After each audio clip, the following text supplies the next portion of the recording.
আল্লাহ রাব্বুল আলামিন পৃথিবীর সকল বান্দাকে বুঝার মতো জ্ঞান দিয়েছেন, আকল দিয়েছেন, দেখার জন্য চোখ দিয়েছেন, শোনার জন্য কান দিয়েছেন।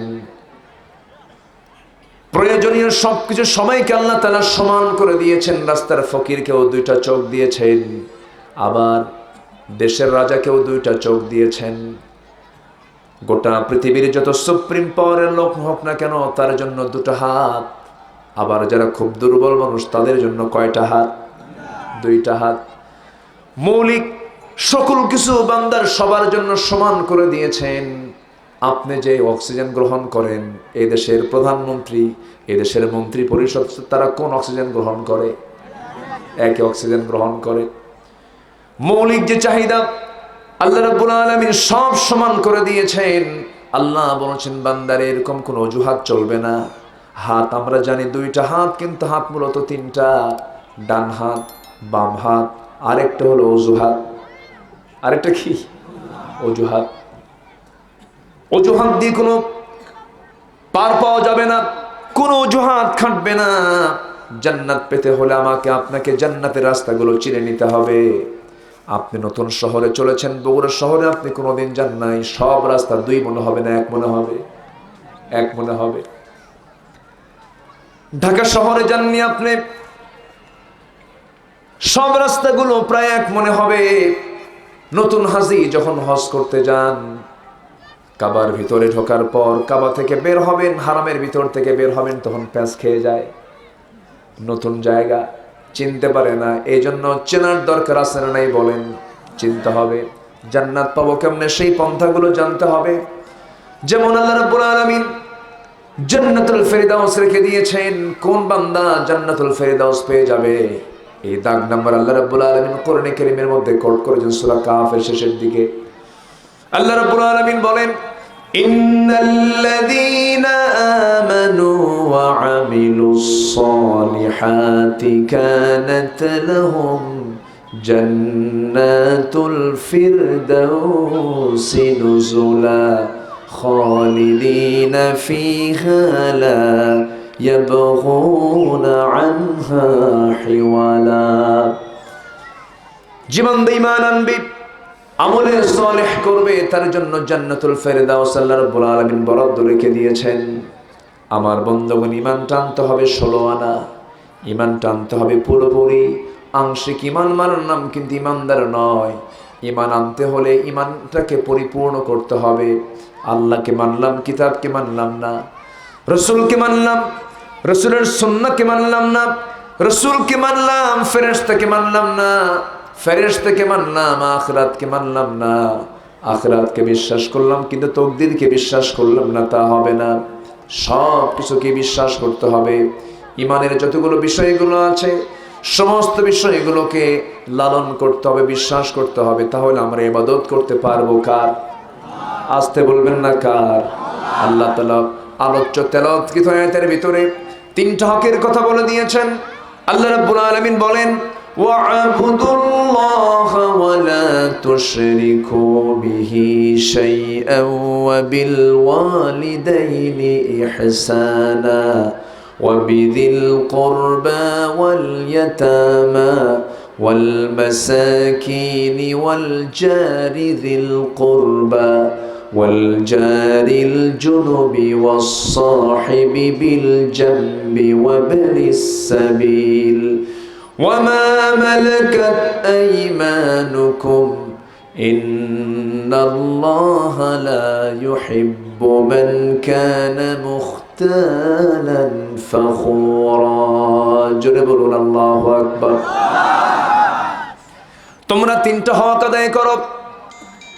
এক নম্বর হলো তোমরা ইবাদত করবে কার? ইবাদতের একমাত্র হকদার কে? আমরা কার গোলাম? আমরা ইবাদত করতে এসেছি কার? আইন মেনে চলবো কার? বিধান মেনে চলবো কার? সমস্ত কিছু কার হুকুমে চলবে? আল্লাহর হুকুমে চলবে। ইবাদত করতে হবে আল্লাহ তাআলার। কেন আমরা তার গোলামি করব? আল্লাহ রাব্বুল আলামিন অন্য জায়গায় বলছেন, ইয়া আইয়ুহান নাসু উবুদু রাব্বাকুমুল্লাযী খালাকাকুম ওয়াল্লাযীনা মিন ক্বাবলিকুম লাআল্লাকুম তাত্তাকুন। হে মানব মণ্ডলী, তোমরা সেই মহান রবের গোলামি করো যিনি তোমাদেরকে সৃষ্টি করেছেন, তোমার পূর্বের সকল মানুষকে সৃষ্টি করেছেন। এত সুন্দর সৃষ্টি কাঠামো আল্লাহ তাআলা মাথা থেকে পা পর্যন্ত দিয়েছেন। পৃথিবীর সকল সৃষ্টির চাইতে সুন্দর সৃষ্টি হলো মানুষ। মানুষের চেয়ে সুন্দর করে কোন প্রাণী কি আল্লাহ রাব্বুল আলামিন বানান নাই, মানুষকে সুন্দর করে বানিয়েছেন। লাকাদ খালাকানাল ইনসানা ফি আহসানি তাকওয়িম। আল্লাহ রাব্বুল আলামিন মানুষকে এত সুন্দর করে বানিয়েছেন, সবচেয়ে সুন্দর করে মানুষকে বানিয়েছেন। আমার বন্ধুগণ, এই জন্য আল্লাহ তাআলা আমাকে এত সুন্দর করে বানালেন। পৃথিবীর কোনো প্রাণীর বিচার হবে না মানুষ ছাড়া, আর জিন জাতি ছাড়া কি পৃথিবীর কোনো প্রাণীর কোনো কিন্তু হিসাব হবে না। তাদের কোনো আখিরাত নাই, পরকাল নাই। একটা গরু, এই যে একটা হাঁস, এই জমিন থেকে বিদায় হয়ে যাবে, তাকে জবাই করে মানুষ খাবে। মৃত্যুর মধ্য দিয়ে তার হিসাব টিসাব কিছুই হবে না, তার মৃত্যুর মধ্য দিয়ে তার সব কিছু শেষ হয়ে যাবে। কিন্তু আমি আপনি যখন মরে যাব, শেষ হব না, শুরু হব। কি হবে? শুরু হয়ে যাবে। পৃথিবীর মৃত্যুর মধ্য দিয়ে সমস্ত প্রাণীর হিসাবের রীতি ঘটবে, কিন্তু মানুষের হিসাবের খাতা সেদিন থেকে শুরু হয়ে যাবে। কারণ فَمَن يَعْمَلْ مِثْقَالَ ذَرَّةٍ خَيْرًا يَرَهُ وَمَن يَعْمَلْ مِثْقَالَ ذَرَّةٍ شَرًّا يَرَهُ। যাররা পরিমাণ, অণু পরিমাণ যদি কোনো কাজ বান্দা করে থাকো ভালো, তাও সেদিন সে দেখতে পাবে। যাররা পরিমাণ খারাপ কাজ করেছে, তাও তুমি সেদিন সে দেখতে পাবে। রাস্তায় চলতে নিয়া তরিকুল আযাব, রাস্তার কষ্টদায়ক বস্তু তোমার সামনে, তোমার পায়ের সামনে লেগে গেছে, হাতটা দিয়ে সরাইয়া দিলা। ইমানের 70 প্রকারে এর একটি প্রকার হলো এ রাস্তার কষ্টদায়ক বস্তুকে সরিয়ে ফেলা। এই যে তুমি ভালো একটা কাজ করলে, এটার দৃশ্য তুমি কিয়ামতের দিন দেখতে পাবে। জোরে বলি সুবহানাল্লাহ। আমার বন্ধুগণ, এই জন্য এই দুনিয়াতে আল্লাহর গোলামি করে যেতে হবে। আমার আল্লাহ তার দিক থেকে আমার জন্য কোনো কিছু বাদ রাখেন নাই। এই আকাশটা কে বানিয়েছেন? আজকে মাহফিল কমিটি আপনাদের জন্য সামিয়ানা না রেখে তারা বলতেছে শ্রোতাগুলো সব আকাশ দেখুক। কি দেখুক? আকাশ দেখুক। আল্লাহ তাআলা তো আকাশও দেখতে বলেছেন। ওয়া ইলাস সামাই কাইফা রুফিআত। ঠিক আছে না? মাহফিল কমিটি আজকে সুযোগ দিয়েছে, সবাই সামিয়ানা লাগে, আজকে আকাশ দিয়ে দিছে। আফালা ইয়ানজুরুনা ইলাল ইবিলি কাইফা খুলিকাত ওয়া ইলাস সামাই কাইফা রুফিআত ওয়া ইলাল জিবালি কাইফা নুসিবাত ওয়া ইলাল আরদি কাইফা সুতিহাত ফাযাক্কির ইন্নামা আনতা মুযাক্কির। আল্লাহ রাব্বুল আলামিন বলছেন, বান্দারে তোমরা কি দেখো না আকাশটাকে আমি কত সুন্দর করে বেগাইরে আমাদিন, খুঁটি ছাড়া বানিয়ে দিয়েছি। জমিনকে তোমাদের জন্য ফেরাশ করে দিয়েছি, বিছানার মতো করে দিয়েছি, সমতল করে দিয়েছি। আবার পাহাড়গুলোকে পেরেকের মতো করে দিয়েছি। টিনটা যেন ঝড়ে না উড়ে যায়, লোহা দিয়া টিনটাকে বাটামের সঙ্গে আমরা আটকায় রাখি।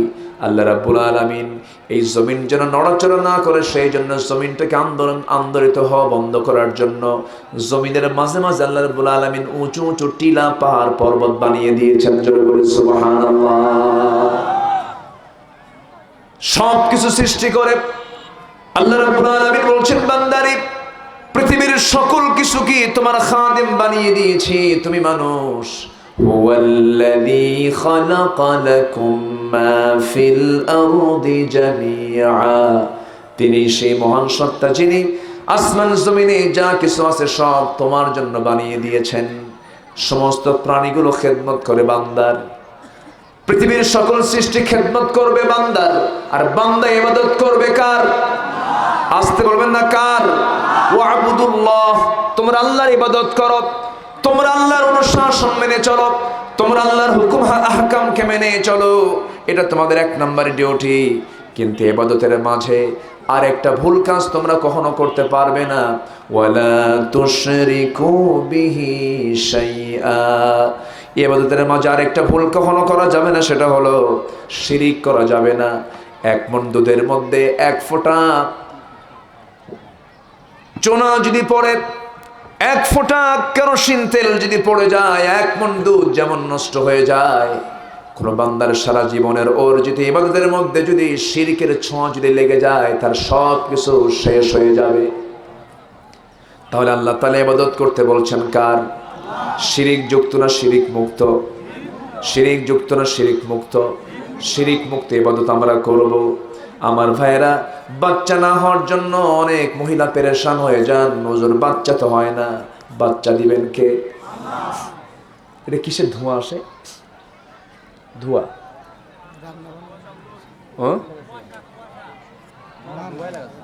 ধোঁয়াই লাগাইছে। জি, রান্না বান্না হচ্ছে, জামাই বাবুরা এসেছেন। খুব অল্প সময়ে এই আয়োজনটা, বুঝলেন? মাত্র 4 থেকে 5 দিন আগে এই মাহফিলটার আমি টাইম শিডিউলটা দিয়েছি। 4-5 দিনে তারা কি প্রস্তুতি নেবে বলেন? তাও অনেক নিয়েছে, বলি আলহামদুলিল্লাহ। কিন্তু এই মাহফিলটার বয়স কিন্তু 3 বছর। বয়স কত? 3 বছর। প্রথম বছর গলা চিপে ধরছিল, দ্বিতীয় বছর বলল না হবে না, করো না, মাহফিল করি নাই। সব চলে, মাহফিল চলে না। যারা কোরআন শোনার জন্য যারা বাধা সৃষ্টি করে, কোরআন শোনাকে যারা জটিল করে, আমি তো মনে করি তাদের রক্তের মধ্যে মুনাফিকের রক্ত লুকানো আছে। কোরআন শোনা সবার জন্য কঠিন করা দরকার না সহজ করা দরকার? আজকে বিয়ে সহজ না জেনা সহজ? যাকাত দেওয়া সহজ না সুদ দেওয়া সহজ? সুদ। যাকাত নাই তো। আমার কথা কি সবাই শুনতে পাচ্ছেন? কারো কোনো সমস্যা নাই তো? বলি আলহামদুলিল্লাহ। কিন্তু সমস্যা একটাই, সময়টা খুব কম পেলাম। আমি এটাও ওয়াদা করে যাচ্ছি, আল্লাহ যদি আমাকে তৌফিক দেন, একটা ফুল টাইম আমি দেওয়ার চেষ্টা করব। জোরে বলি ইনশাআল্লাহ। তুহিন কোথায়? তুহিন, তুহিন ভাই কই? তুহিন মানি হলো মাহফিল মিস। যখনই ফোন দেয়, হুজুর সব ঠিক আছে, মাহফিলের দিনে হুজুর মাহফিল তো হলো না হুজুর। এবারও ফোন দিয়ে বললাম যে শোনেন, ডেট তো নিচ্ছেন, মাহফিল হবে তো? হুজুর শহীদ হয়ে যাব, মাহফিল মিস হবে না। যাক, এবার মাহফিলের একটা নামকরণ হয়েছে, বলি আলহামদুলিল্লাহ। জোরে বলি আলহামদুলিল্লাহ। 3টা হক নিয়ে কথা বলছি। কয়টা হক নিয়ে? 1 নাম্বার কার হক? আসতে বলবেন না, কার হক? হক হচ্ছে ইবাদত করব কার? গোলামি করব কার? আল্লাহ পাকের। এক জায়গায় না সব জায়গায়? সব জায়গায়।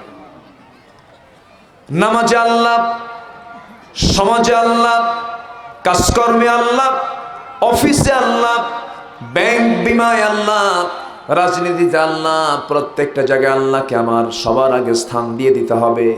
আল্লাহ তাআলা যে বিধান মতো আমাকে চলতে বলেছেন, সেই বিধান মতো আমাকে আপনাকে চলতে হবে। ইবাদত মানে হলো শুধুমাত্র আনুষ্ঠানিক কিছু ইবাদতের নাম নয়। শুধু 5 ওয়াক্ত নামাজকে শুধু ইবাদত বলে না, রমজান মাসে রোজাকে শুধু ইবাদত বলে না, টাকা খরচ করে হজ করে আসলে শুধু ইবাদত এটাকে বলে না। ইবাদত মানে হলো বান্দার জীবন চলাচলে, বান্দার চলতে নিয়ে যতগুলো সংকট সৃষ্টি হবে, যত সমস্যা হবে, সকল সমাধানে কারো আইন না মেনে বান্দার আইন মেনে চলতে হবে কার? আসতে বলবেন না, কার? বান্দা চলবে বান্দার নিয়মে না আল্লাহর নিয়মে? আল্লাহর নিয়মে। আমার ভাইয়েরা, কিন্তু সেই ইবাদত করার আরেকটা শর্ত আল্লাহ তাআলা জুড়ে দিয়েছেন। শিরিক করা যাবে না, শিরকের ধারে পাশেও তোমরা যেতে পারবে না। তোমার গুনাহ যদি বিকরাবিল আরদিল খাতায়া, গোটা জমিনও সেয়ে যায়, আনানাস সামা, আকাশও যদি সেয়ে যায়, কোনো প্রবলেম নাই। গুনাহ মুক্ত হয়ে তুমি আমার কাছে, শিরক মুক্ত হয়ে তুমি আমার কাছে চলে আসো, সমস্ত গুনাহগুলোকে আমি আল্লাহ মাফ করে দেব। কিন্তু মাফ হবে না কিসের গুনাহ? শিরকের গুনাহ মাফ হবে না। শিরকের একটা বড় ব্যাখ্যা রয়েছে। আমি এক কথায়, এক বাক্যে শিরকের একটা সংজ্ঞা দিয়ে দিতেছি, সেটা হলো যে কাজ করতে গিয়ে আল্লাহকে মাইনাস করা হবে সেটাই হলো শিরক। যে কাজ করতে গিয়ে কাকে মাইনাস করা হবে? আল্লাহকে মাইনাস করা হবে, সেটাই হবে শিরক। আমাকে চালাবেন কে? কিন্তু বান্দা যদি বলে আমি চলবো কেমনে, কাকে বাদ দিল? আসতে বলে কাকে বাদ দিল? সকালবেলা বাকি দেওয়া যাবে না, বাকি দিলে পরে বরকত চলে যাবে। বরকত দেওয়ার মালিককে, কাকে বাদ দিল? আসতে কয় কাকে বাদ দিল? আল্লাহকে। শনিবারে বাঁশ কাটা যাবে না, শনিবারটা কার? তাহলে আল্লাহর দিনটা খারাপ, কাকে বাদ দিল? কাকে বাদ দিল? আল্লাহকে বাদ দিল। মঙ্গলবারে বিয়ে হওয়া যাবে না, মঙ্গলবারে বিয়ে হওয়া যাবে না, বৃষ্টির দিনে বিয়ে করা যাবে না। বৃষ্টির দিন রহমতের না গজবের? রহমতের। বৃষ্টির দিন বিয়ে করলে নাকি সারা জীবন সে কাঁদবে, তার কোনোদিন সুখ হবে না। কি মুফতি সাহেব! আপনি যে কাজে আল্লাহকে বাদ দিবেন সেটাই শিরক হয়ে যাবে। শিরকের গুনাহ কখনো মাফ হবে না। ট্রাকের পিছনে ঝুলায় রেখেছে ট্রাকের ড্রাইভাররা ছেঁড়া জুতা। বলা হলো সেরা জুতা ঝুলায় রাখছো কেন? সঙ্গে সঙ্গে বলে সেরা জুতা ঝুলায় রাখছি বদনজর থেকে বাঁচার জন্য। তাহলে বদনজর থেকে বাঁচার জন্য সেরা জুতা না সূরা নাস? বাদ পড়লো কোন সূরা? স্থান দখল করলো কি সেরা জুতা? কি দখল করলো? সেরা জুতা দখল করলো। শিরক হয়ে গেল। সমাজ চলার জন্য দরকার কার বিধান? আসতে বলবেন না কার বিধান? কিন্তু সেই জায়গায় স্থান পেল আল্লাহর বিধান না মানুষের বিধান? বাদ পড়লো কার বিধান? শিরক হলো। শিরক হলো। কি হলো? শিরক হলো। কথা কি বোঝা যায়? আমার ভাইয়েরা, যদি কোনো বান্দা আল্লাহর দেওয়া বিধান অনুযায়ী যদি বিচার কার্য না ফয়সালা করে, আল্লাহর ফতোয়া হলো ওয়ামান লাম ইয়াহকুম বিমা আনজালাল্লাহ ফাউলাইকা হুমুল কাফিরুন। ওয়ামান লাম ইয়াহকুম বিমা আনজালাল্লাহ ফাউলাইকা হুমুল ফাসিকুন ফাউলাইকা হুমুল যালিমুন। আল্লাহর দেওয়া বিধান অনুযায়ী যদি কেউ বিচার কার্য না ফয়সালা করে, সেই হবে কাফের, সেই হবে ফাসিক, সেই হবে জালিম। কার ফতোয়া? আসতে বলবেন না কার ফতোয়া? আল্লাহর ফতোয়া। তাহলে ইবাদত করতে গেলে কাকে বাদ দেওয়া যাবে না? কোনো জায়গায় আল্লাহকে বাদ দেওয়ার কোনো সুযোগ নাই। হঠাৎ করে আমার হাতে গ্লাস আছে, গ্লাসটা পড়ে গেল, কি বলবো? ও মা। ও মা বললে কে বাদ পড়লেন? তখন বলবো আমরা কি? বলেন আরো জোরে, আরো জোরে। গ্লাস পড়ে গেছে, ইন্না লিল্লাহ। কোন একটা ভালো সংবাদ পেয়েছি, ছেলেটা গোল্ডেন জিপিএ 5 পেয়েছে, গোল্ডেন প্লাস পেয়েছে। সঙ্গে সঙ্গে আলহামদুলিল্লাহ বলা উচিত। আলহামদুলিল্লাহ না বলে আরো কিছু বলার ভাষা আছে না নাই? বলেন আছে না নাই? যে ভাষাই বলবেন আপনি সেটাই হবে আল্লাহকে মাইনাস করা। সন্ধ্যা হয়ে গেছি, সন্ধ্যা হওয়ার সঙ্গে সঙ্গে আমি সন্ধ্যা যখন পেয়ে গেলাম, সন্ধ্যার সময় নির্দিষ্ট দোয়া আছে না নাই? সকাল যখন করব নির্দিষ্ট দোয়া আছে না নাই? শোয়ার সময় আমি আল্লাহর নাম নিলাম না অন্য কারো নাম নিয়ে চিন্তা করে করে শুয়ে পড়লাম? কাকে বাদ দিলাম? আল্লাহকে বাদ দিলাম। চাকরি হয় না, হয় না, হতাশ হয়ে যাচ্ছি, আল্লাহকে বলছি না আমি। তখন সঙ্গে সঙ্গে হতাশ হয়ে বলছি ভাই রে কি করে খাবো, আমার তো কিচ্ছু নাই, কি করব, আমার তো কিছু বুঝতেছি না। এরকম বান্দার মুখ থেকে কখনো বের হতে পারে না। আল্লাহকে মাইনাস করে যে কাজটাই করব আমি, সেটাই শিরক হয়ে যাবে। আজকের সমাজে সবচেয়ে বড় শিরক হলো আল্লাহ দিয়েছেন মানুষের চলার জন্য বিধান কোরআনে কারীম, সেই বান্দা আজকে কোরআন নামক বিধানকে বাদ দিয়ে আল্লাহর বিধানকে বাদ দিয়ে আজকে বান্দার বিধান বিশ্বাস করে নিয়েছে। ঠিক কি না? এই জন্যই তো আজকে এই সিচুয়েশন তৈরি হয়েছে। 2023 সাল নাকি দুর্ভিক্ষের বছর। কিসের বছর? দুর্ভিক্ষের বছর। থাকবে কেমনে? দুর্ভিক্ষ তো একটা অশনি সংকেত তো কানে আসতেই পারে। কারণ এই দেশ থেকে এই পর্যন্ত কয়েক বছরে দেশ থেকে টাকা পাচার হয়েছে 14 লক্ষ কোটি টাকা। কোন কোন পীর সাহেবের এগুলো সরাইছে? এগুলো পীর সাহেব নাকি বুজুর্গ? 14 লক্ষ কোটি টাকা দেশ থেকে যারা পাচার করেছে, তারা কি দেশের কোনোদিন বন্ধু হতে পারে? আসতে বলবেন না বন্ধু হতে পারে? বন্ধু হতে পারে না। দেশের সম্পদ দেশে না রেখে বাইরে পাচার করলো যারা, তারাই হচ্ছে দেশের সবচেয়ে বড় দুশ্মন। এই দেশের স্বাধীনতার স্থপতি বঙ্গবন্ধু শেখ মুজিবুর রহমান 70 দশকে বলেছিলেন, মানুষ দেশ স্বাধীন করে পায় তেলের খনি, গ্যাসের খনি, স্বর্ণের খনি। আমি পাইলাম সোরের খনি। আমার দোষ না, নেতা বলে গেছে, এটা আমার কথা না। সব চাটার দল চারটা চুট্টে খাইয়া ফালায় দেয়। আমার ডানে চোর, বামে চোর, সামনে চোর, পিছনে চোর। নেতা তো মারা গেছেন, কিন্তু তার ডানে বামের চোরগুলো এখনো আছে না নেই? আসতে বলবেন না, আছে না নয়? আছে। সমাজে যদি আজকে আল্লাহর বিধান চালু থাকতো, জুতা চোরের শাস্তি ইসলাম দেবে না। জুতা চুরি করে হলো অভাবের তাড়নায়, আর কলম চোর কলমের খোঁচা দিয়ে কোটি কোটি টাকা কামাই করে হলো তার অভাবে নয়, স্বভাবে করে। এটা ঠিক কিনা? সমাজে যদি আল্লাহর বিধান যদি থাকতো, এই জাতীয় স্বভাবের চোর কি সমাজে থাকতো? কি কাটা পড়তো? কি কাটা পড়তো? আমার দেশের সবচেয়ে বড় ধনী সৌদি আরবে যায় করছে চুরি। আমার দেশের সবচেয়ে বড় ধনী সৌদি গিয়ে করেছে কি? চুরি। ধরা পড়েছে। ধরা পড়ার পর সৌদি গভর্নমেন্ট 80-র দশকে ধরা পড়ার পর তার হাত কাটা হবে। সম্মান রক্ষার্থে তার শেষ পর্যন্ত কনিষ্ঠ আঙ্গুল, এই কনিষ্ঠ আঙ্গুলটা তার হাত শরীর থেকে মাইনাস করে দেওয়া হয়। সম্মানিত ভাইয়েরা, এই সমস্ত বিধানগুলো কে দিয়েছেন? আসতে বলবেন না, কে দিয়েছেন? আল্লাহ দিয়েছেন। সম্মানিত ভাইয়েরা, কি বলতেছেন আপনি? সম্মানিত বন্ধুগণ, তাহলে আমরা এই পৃথিবীতে এসেছি কার গোলামি করার জন্য? আসতে বলবেন না, কার গোলামি করার জন্য? আল্লাহ। শিরিক করবো না কার সাথে? আল্লাহর আইন ছাড়া অন্য কোন আইন মানলে কি হবে? আল্লাহর জায়গায় কোনো কাজ করতে গেলে আল্লাহকে বাদ দিলে তখন কি হবে? শিরিক হয়ে যাবে। আমার কথা কি একটু ক্লিয়ার হলো? একটু ক্লিয়ার হয়েছে তো? আচ্ছা, এখন নাম্বার 2 আসেন। সময় তো কম, এটা নিয়ে তো 2-3 ঘন্টা কথা বলা যেত। আল্লাহর হকটা কি? অনেক কথা ছিল। নাম্বার 2 হলো, আল্লাহ তাআলা এরপরে বলছেন, ওয়াবিল ওয়ালিদাইনি ইহসানা, তোমরা তোমাদের স্ব পিতামাতার সঙ্গে পৃথিবীর সকল লোকের চাইতে খারাপ আচরণ না ভালো আচরণ করবে? খারাপ আচরণ না ভালো আচরণ? আমার কাছে প্রধানমন্ত্রী আগে না আমার মা আগে? আমার কাছে আমার পীর সাহেব আগে না আমার বাবা আগে? আমার কাছে পৃথিবীর সকল নেতা আগে না আমার বাবা আগে?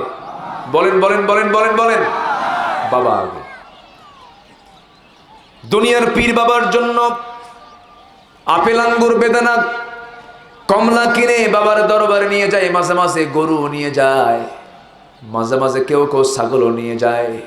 যারা বাপ মার দিকে নজর না দিয়া দরবারে বাবাকে খুশি করার জন্য যারা গরু নিয়ে যায় দরবারে, তারা আরেক বলদ। যারা ছাগল নিয়ে যায় তারা হচ্ছে রাম ছাগল। ঠিক কিনা? আপনি মানুষের কাছে ধারণা দিবেন কেন? সবচেয়ে বড় দোয়া কবুলের মহাযন্ত্র আপনার ঘরের মধ্যেই রয়ে গেছে। আল্লাহ তাআলা বলছেন, বান্দা আমার হক আদায় করার পর পর তোমার 2 নাম্বার কাজ হবে, তুমি পিতামাতার হক তুমি আদায় করবে। পিতামাতা এমন একটা বিষয়ের নাম, 4 লক্ষ টাকা হজের টাকা খরচ করে হজ করে আসলেন, সেখানে জান্নাত নাই। ঠান্ডা পানি দিয়ে উযু বানায়া মসজিদে ঢুকলেন, সেখানেও জান্নাত নাই। কিন্তু জান্নাতটা তাহলে কোথায়? আল জান্নাতু তাহতা আকদামিল উম্মাহাত, জান্নাতটা হলো মায়ের পায়ের নিচে। কেউ তো সুবহানাল্লাহ বলবেন না? কার পায়ের নিচে বলেন? বাপ বড় না মা বড়? বাপ ছোট? হ্যাঁ, বাপ ছোট। আরে আমরা বাপের জাতে, তো মায়ের পক্ষে যান কেন? এই তো মুরব্বীর এখন দেখেন ওয়াজ কিন্তু উল্টে গেছে। মুরব্বী কইছে হ্যাঁ না বাপই বড় হয়ে যায়। ঠিকই আছে। আল জান্নাতু তাহতা আকদামিল উম্মাহাত, হজ করেছেন 4 লাখ টাকা খরচ করে, সেখানে জান্নাত নাই। ঠান্ডা পানি দিয়ে ওযু বানায়া ফজর নামাজ পড়েছেন, সেখানেও জান্নাত নাই। কিন্তু আপনি যদি জান্নাতটা কোথায় প্রশ্ন করেন, হাদিসে জবাব আছে, হলো আল জান্নাতু তাহতা আকদামিল উম্মাহাত, মার পায়ের নিচে জান্নাত রেখেছেন কে? আসতে বলবেন না কে? একজন অসুস্থ সাহাবী নবীর কাছে এসে বলছেন, উরিদুল জিহাদ, ইন্নী আস্তাহিল জিহাদ, আমি জিহাদ করতে চাই, আমি জিহাদের ময়দানে যেতে চাই, কিন্তু হুজুর আমি তো অসুস্থ, আমি কি করব? হাল বাকিয়া মিন, আমার এছাড়া আমার কোনো কিছু আছে কিনা, আমি কোনো আমল করতে পারবো কিনা? রাসূল বলছেন, হাল বাকিয়া মিন ওয়ালিদাইক, তোমার কি পিতামাতা, তোমার কি আব্বা আম্মা কি বেঁচে আছেন নাকি? হ্যাঁ বেঁচে আছেন। হাল বাকিয়া মিন ওয়ালিদাইক, হ্যাঁ আমার মা জীবিত আছেন। আল জান্নাতু ইনদা রিজলিহা, জান্নাত হলো তাদের পায়ের নিচে। জোরে বলুন সুবহানাল্লাহ।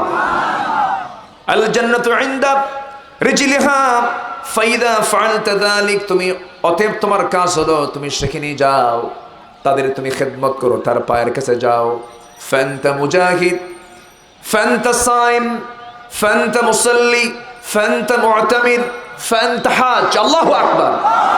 ওই খেদমতটা তোমার জন্য জিহাদ হবে, নামাজ হবে, রোজা হবে, হজ হবে, যাকাত হবে।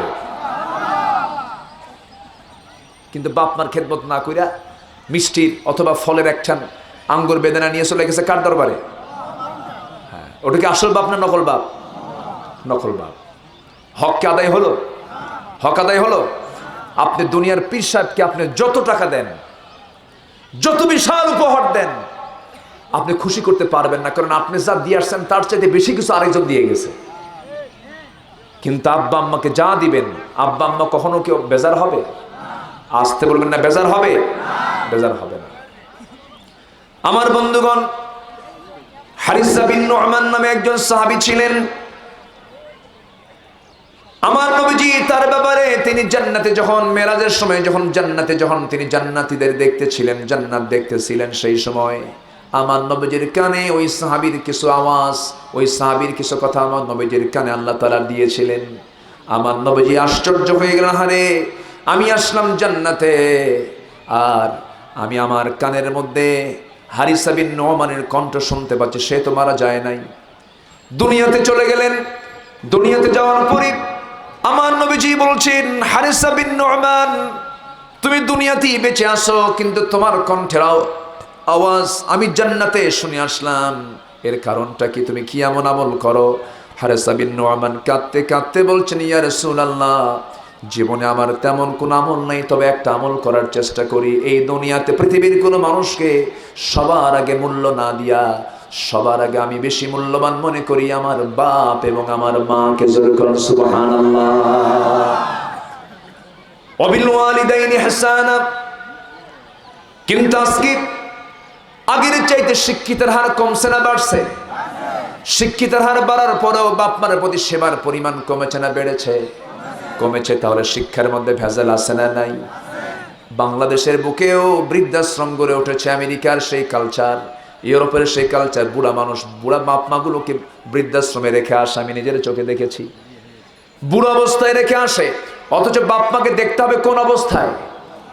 কোন অবস্থায়? বুড়া অবস্থায় তো দেখতে হবে, কারণ যখন বাপ বুড়া হয় না তখন আপনি শিশু থাকেন, তখন বাপ ইয়াং থাকে। ইয়াং থাকা অবস্থায় বাপ, তুমি শিশু, তোমাকে দেখেছেন, মা তুমি শিশু, তোমাকে দেখেছেন। যখন সন্তান শিশু থাকে তখন বাপ মা ইয়াং থাকে, আর যখন বাপ মা বুড়ো হয়ে যায় তখন সন্তান কি থাকে? ইয়াং থাকে, যুবক থাকে। হক আদায় করতে হবে। কিন্তু বুড়াকালে করে কি আমেরিকার মানুষগুলো? ওই বুড়া মানুষগুলোকে, বুড়া বাপ মাগুলোকে নিয়ে যায় কোথায়? বৃদ্ধাশ্রমে রেখে আসে। আমার দেশেও তৈরি হয়েছে কিছু বৃদ্ধাশ্রম, কিন্তু আমি চ্যালেঞ্জ ছুড়ে দিলাম সবার সামনে, আমি বলতেছি, বুক উঁচু করে বললাম, আমি খুঁজে বের করতে পারবেন না বাংলাদেশে যত বৃদ্ধাশ্রম গড়ে উঠেছে, একটা বৃদ্ধাশ্রমে একটা আলেমের বাপকে খুঁজে পাবেন না, একটা হাফেজের বাপকে খুঁজে পাবেন না। খুঁজে পাবেন চোরদের বাপ, খুঁজে পাবেন রডের টাকা মেরে খেয়ে ইঞ্জিনিয়ারগিরি করে, এদের বাপকে খুঁজে পাবেন। ঠিক কিনা? এই জন্য এক নম্বর হক কার? আসতে বলবেন না কার? ইবাদত পাওয়ার যোগ্যতা একমাত্র কার আছে? সেজদা নেওয়ার যোগ্যতা একমাত্র কার আছে? রুকু নেওয়ার যোগ্যতা একমাত্র কার আছে? কিন্তু সেজদা আল্লাহকে না দিয়েও মাজারে গিয়ে সেজদা দেওয়া লোক আছে না নাই? মুহাস্তান গড়ও আছে না নাই? যায় যায় যায়, যাও যাবে, যাও যাবে। যিনি কবরে শুয়ে আছেন তিনিও কার বান্দা? আমি কার বান্দা? তার কয়টা চোখ ছিল? আমার কয়টা চোখ?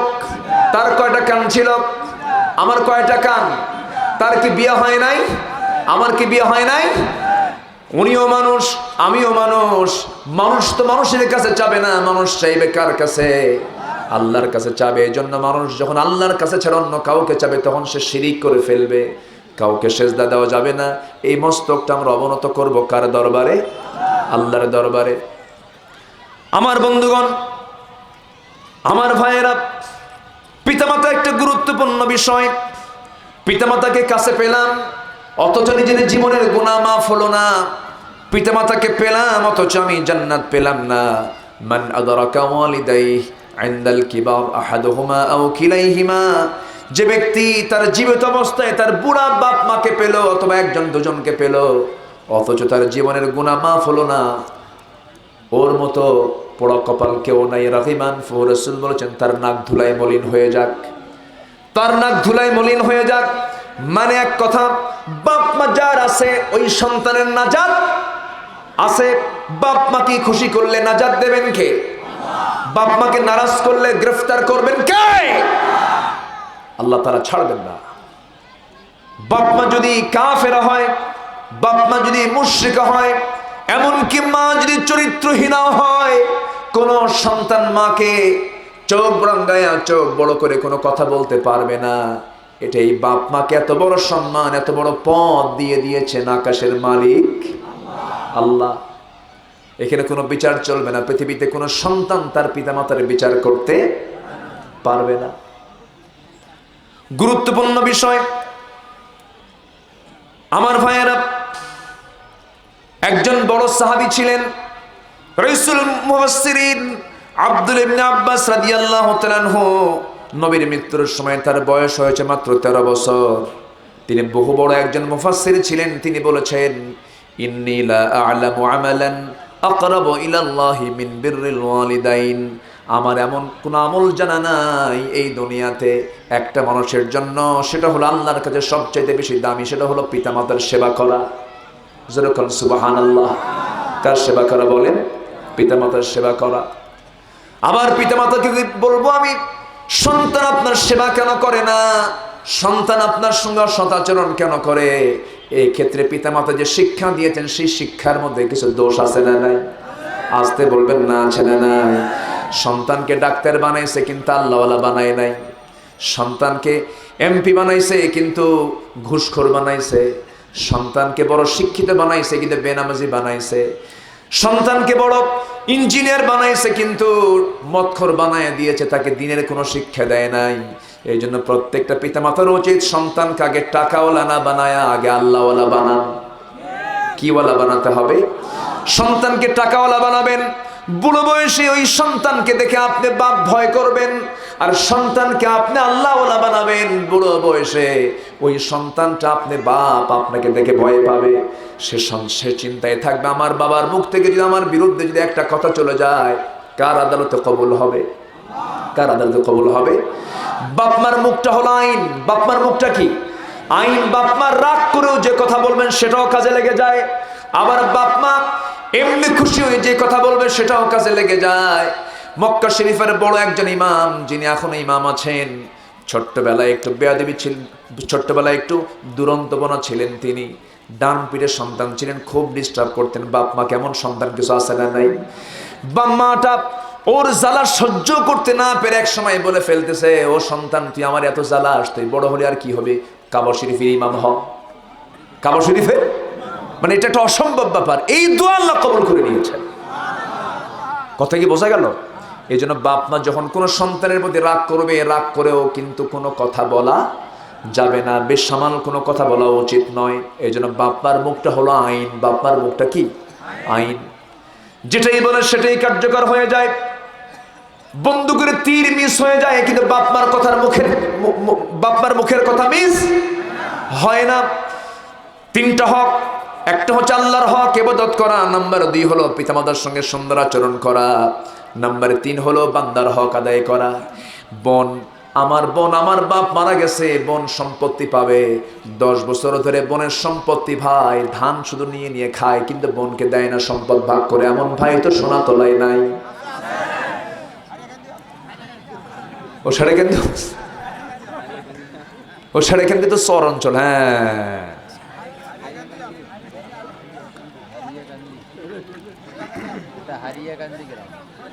কষ্ট পাচ্ছেন নাকি আপনারা? আমার ভাইয়েরা, আমার বন্ধুগণ, বোনের সম্পত্তি বাপ যেদিন মারা গেছে তখনই সেই সম্পত্তির মালিক বোন হয়ে গেছে, ঠিক কিনা?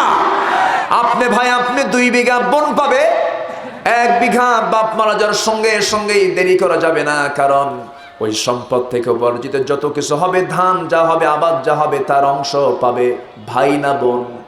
বোন পেয়ে যাবে। বোনকে বলতে হবে, বোন এদিকে আয়, এই যে তোর অংশ, আব্বা মারা গেছে, তুই এটা বুঝে নে। কিন্তু বোনেরা লজ্জা আসে না, ভাইটাও দেয় না, গন্ডগোল তো ভালো লাগে না। এমন ভাই তো হাজি নাই? হাজি ভাই এমন আছে না নাই? হজ করে আসছে কিন্তু বোনের ধান মেরে খায়। এই আসতে কোন কেন? আমার মায়েরা খুব খুশি, বুঝে ভালো একটা অস্ত্র তুলছেন আপনি, কিন্তু ভাইরা তো খুশি না। আপনারা খুশি হয়েছেন তো নাকি? আচ্ছা, সব দিয়ে দিতে হবে, কোনো বান্দার হককে নষ্ট করা যাবে না। নিজের আপন ভাই মারা গেছে, আপন ভাই মারা যাওয়ার পর ছোট্ট একটা ছেলে ভাতিজা রেখে গেছে। ভাইয়ের সম্পত্তি 10 বিঘা, যে মারা গেছে এই ভাইও 10 বিঘা, সমস্যা নাই। কিন্তু মোকামতলার মোড়ের জায়গা আর এই গ্রামের মোড়ের জায়গার দাম কি এক নাকি? এবার ভাই মারা যাওয়ার চান্স নিয়া এবার এতিম ভাতিজার সঙ্গে করতেছে কি, ওই মোকামতলার 4 শতক জায়গা সাসানিয়া এতিম সন্তান ভাতিজাকে দিচ্ছে, মোকামতলার জায়গা না দিয়ে এই জায়গার মোড়ের জায়গা দিচ্ছে। শতক মিলাইছে কিন্তু দাম মিলাই নাই। এই আছে না নাই? ওর নামাজ কি কবুল হবে নাকি? ওর রোজা কি কবুল হবে নাকি? ওর হজ কি কবুল হবে নাকি? সকল গুনাহ মাফ হবে, কিন্তু হকের গুনাহ মাফ হবে? বান্দার হক নষ্ট করেছেন, আপনার তওবাও কবুল হবে না, তওবা করেও লাভ হবে না।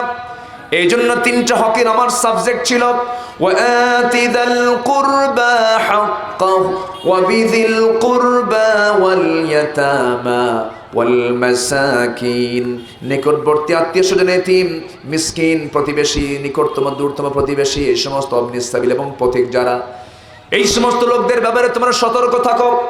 কারো হক যেন নষ্ট না হয়ে যায়, এমনটা হক যদি তোমাদের দ্বারা নষ্ট হয়ে যায় জেনে রেখে দিও, সকল গুনাহ মাফ হবে, কিন্তু বান্দার হক নষ্ট করেছে, ওই হক আমি কখনো তাকে মাফ করতে পারবো না। এই 3টা হক আমরা আদায় করার চেষ্টা করব, জোরে বলি ইনশাআল্লাহ। ইবাদতের মূল হলো 5 ওয়াক্ত নামাজ পড়বেন। কারা কারা একটু হাত তুলে দেখান তো দেখি, জোরে বলি ইয়া আল্লাহ, আরো জোরে ইয়া আল্লাহ। আমাদেরকে 5 ওয়াক্ত সালাত আদায় করার তৌফিক তুমি আল্লাহ দিয়া দাও, জোরে বলি আমিন। কোরআনকে ভালোবাসেন কারা কারা? হাত তুলে দেখান। কোরআনকে ভালোবাসেন কারা কারা? একটু সোজা করে হাত তোলেন, আল্লাহর ভিডিও যেন মিস না হয়। এই হাতটা তুলতে বললাম এই জন্য, এই মাহফিল কমিটি মাহফিল 3 বার করতে নিয়ে 2 বারই মিস খাইছে। এবার মাহফিলটা হলো, এই মাহফিলটা আগামীতেও হবে, জোরে বলি ইনশাআল্লাহ। সবাই সাই দিলেন, ধরাই দিলেন তো, বলেন ইনশাআল্লাহ। এই হাত দিয়ে আজকে আমি আপনাদেরকে একটু কষ্ট দিয়ে যাব।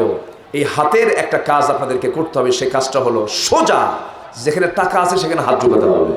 অন্যের পকেট না, কিন্তু নিজের পকেট। রাজি আছেন তো সবাই? হাতটা নামান। আমরা যে যা পারি সবাই দেব। যদি কারো কাছে টাকা না থাকে, যদি বিড়ি থাকে বিড়িও দিবে।